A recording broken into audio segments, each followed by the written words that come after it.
Hey everyone, my name is Stephanie Ng from Venus International University, and now I'm going to show you my presentation on systems thinking. So first, what is a system? A system is defined as a group of interacting, interrelated, or interdependent components that form a complex and unified whole. And here's the characteristics of systems. First, all parts of a system must be present for the systems to perform and function. Second, all parts must be arranged in an ordered way for the system to perform its function. Third, systems have particular functions within larger systems. Fourth, systems maintain stability, and last but not least, systems have feedback. And now is the system structure. At the top of the pyramid is events. Events is about short-term and react, while at the middle of the pyramid is patterns. Patterns are trends or changes in events over time. Patterns is a more understanding to the reality at deeper level. And at the bottom of the pyramid is structures. Structures is all about long-term. So, what is systems thinking?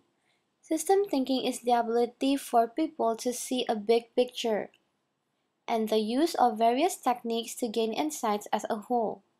It's also about balancing short-term and long-term relationships. And systems thinking is dynamic, complex, and interdependent. So what's personal mastery? Besides to align purpose with vision, personal mastery involves being more realistic, focusing on becoming the best person possible, and to strive for a sense of commitment and excitement in people's careers to facilitate realization of potential. So, system thinking and personal mastery guides people to continually see their connectedness to the world they are living in and of the interdependencies between their actions and reality. What is mental models?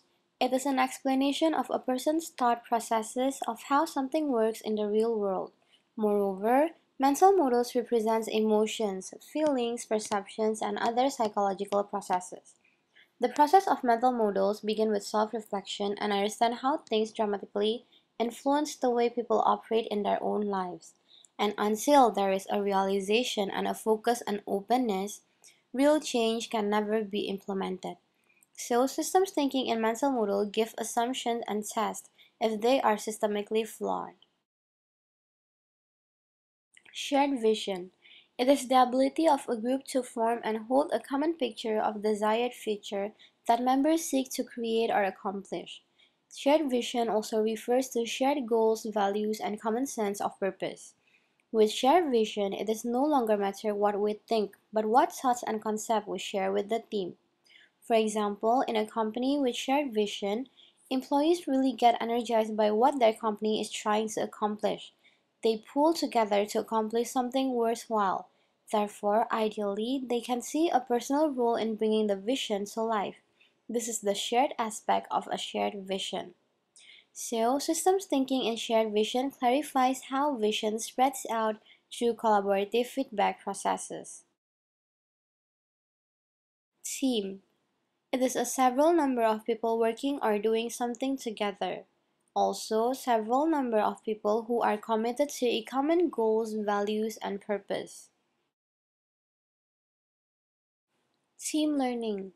Team learning is about transforming conversational and collective thinking skills so that group of people can reliably develop intelligence and ability greater than the sum of individual members' talents. Team learning is also a process of developing the ability to create desired results, to have a goal in mind and work together to attain it.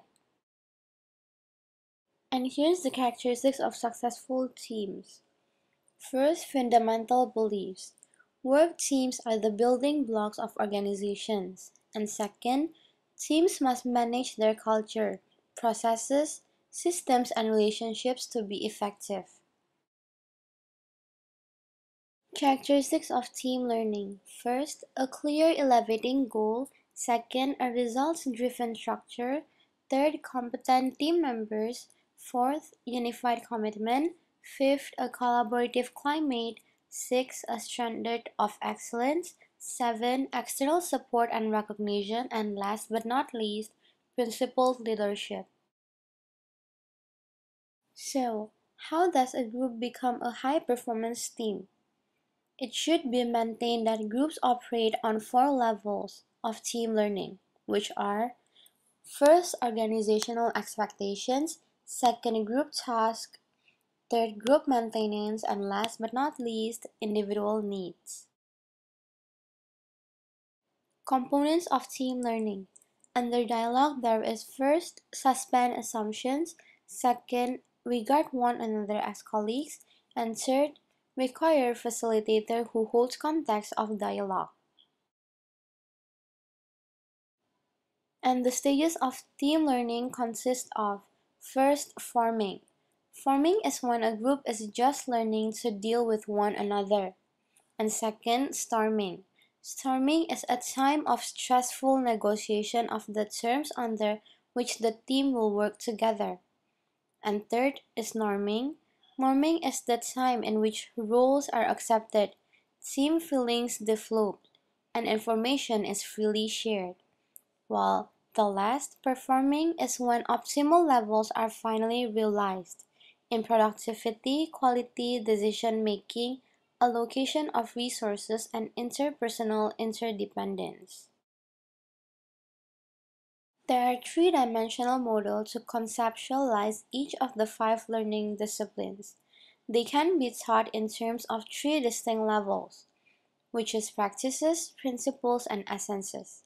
So, essences at the top of the pyramid are states of being experienced collectively, while at the middle is principles.